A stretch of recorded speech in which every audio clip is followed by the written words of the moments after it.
I aquí és on Junts per Catalunya el que plantegem és la creació d'una comissió de Nadal integral, no només comissió de Reis, comissió de Carnaval, sinó comissió de Nadal amb l'objectiu de veure, visualitzar totes aquelles propostes que creiem que en altres municipis estan funcionant i al final l'objectiu que nosaltres ens plantegem amb això és que l'explosió nadalenca vingui des de que All I Want for Christmas es torna a escoltar el dia 2 de novembre fins al dia 8-9 de gener, fins que els alumnes tornen a començar a l'escola.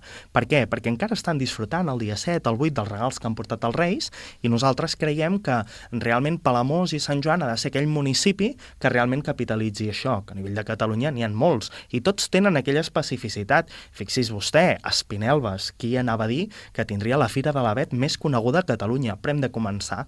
Sí, totalment. És a dir, nosaltres creiem que els tècnics de l'Ajuntament tenen unes capacitats molt importants i que, per tant, hem d'explotar i hem d'aprofitar.